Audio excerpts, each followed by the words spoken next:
আসসালামু আলাইকুম, welcome back to my channel. আমার আজকের রেসিপি আলু দিয়ে খাসির কলিজা ভুনা।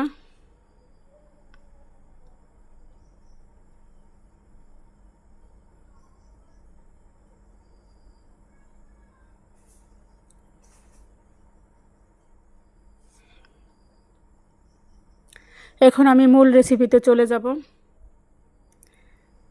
আমি একটি নন স্টিক প্যান নিয়েছি, পরিমাণ মতো সয়াবিন তেল দিয়েছি, পেঁয়াজ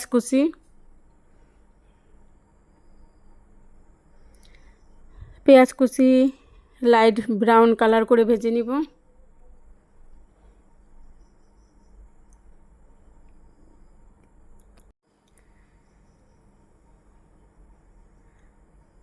সামান্য পানি দিয়েছি, জিরা বাটা,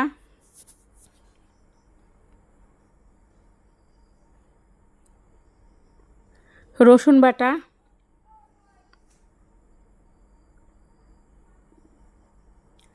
আদা বাটা। বাটা মশলা আমি পেঁয়াজ কুচির সঙ্গে ভালোভাবে মেশাবো।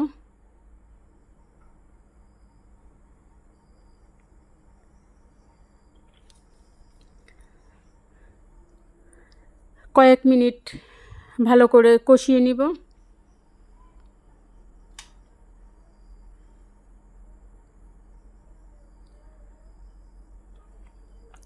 এখন আমি শুকনো উপকরণ ব্যবহার করব। স্বাদ মতো লবণ,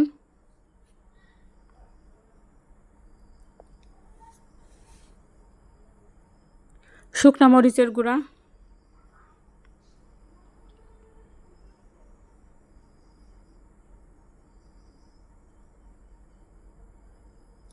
হলুদের গুঁড়া, সামান্য ধনিয়ার গুঁড়া। সবগুলো শুকনো উপকরণ ভালোভাবে মেশাবো এবং 3 থেকে 4 মিনিট মশলা কষিয়ে নিব।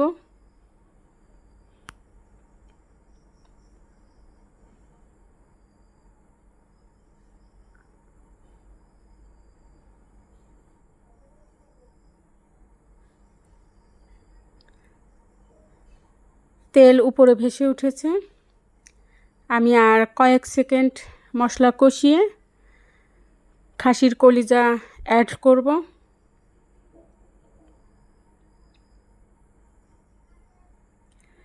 তেজপাতা,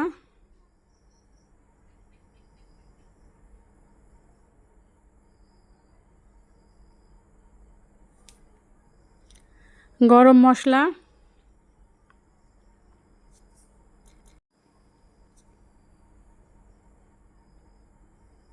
এখন খাসির কলিজা অ্যাড করব। আমি কুসুম গরম পানি দিয়ে 10 মিনিট ভিজিয়ে রেখেছিলাম, এতে কলিজার যে গন্ধ থাকে সেটি দূর হবে। 3 থেকে 4 বার আমি পানি চেঞ্জ করে ধুয়ে নিয়েছি।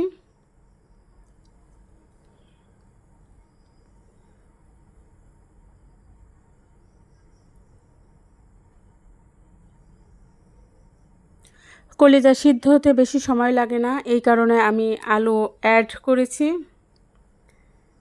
আলু দিয়ে 3 থেকে 4 মিনিট কষিয়ে নিব। তারপর আমি পরিমাণ মতো পানি অ্যাড করব।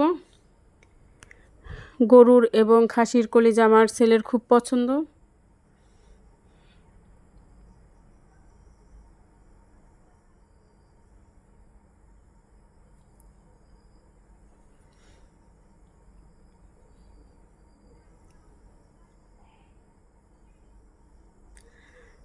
কষানো হয়ে গিয়েছে, এখন আমি পানি অ্যাড করেছি।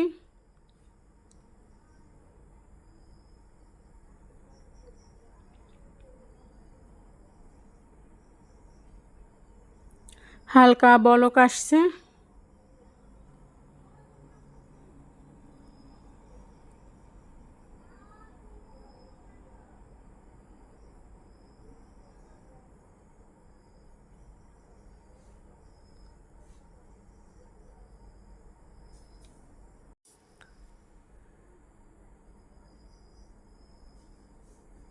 মাঝে মাঝে উপর নিচ করে নাড়তে হবে, তাহলে পারফেক্ট সিদ্ধ হবে।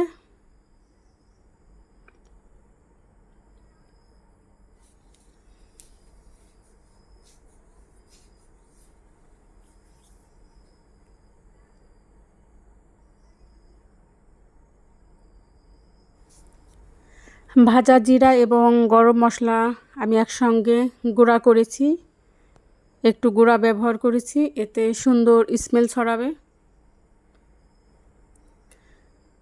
গরম মশলা এবং জিরার গুঁড়া দেওয়ার পর ভালোভাবে উপর নিচ করে মেশাবো। রান্না প্রায় শেষ পর্যায়ে।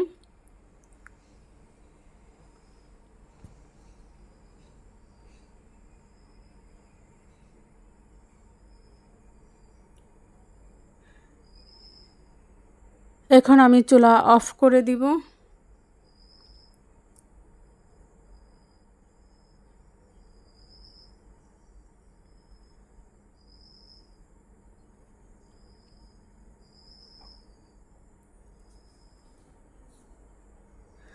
চুলার উপর ঢাকনা দিয়ে ঢেকে রাখবো। দেখুন আলহামদুলিল্লাহ খুব সুন্দর কালার আসছে এবং ঝোল শুকিয়ে গেছে।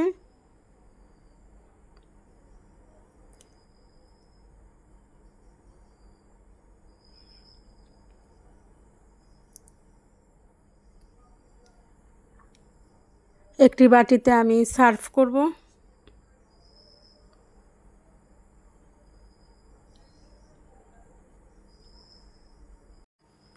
রান্না কমপ্লিট।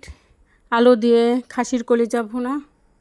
যারা ইউটিউব থেকে ভিডিওটি দেখবেন, ভিডিওটি ভালো লাগলে আমার চ্যানেলটি সাবস্ক্রাইব করবেন, বেশি করে লাইক, কমেন্ট এবং শেয়ার করবেন। সবাই ভালো থাকবেন, সুস্থ থাকবেন। আজকের মতো এখানে বিদায় নেব। আগামীতে অন্য কোনো রেসিপি নিয়ে আবারও আপনাদের মাঝে হাজির হব। আল্লাহ হাফেজ।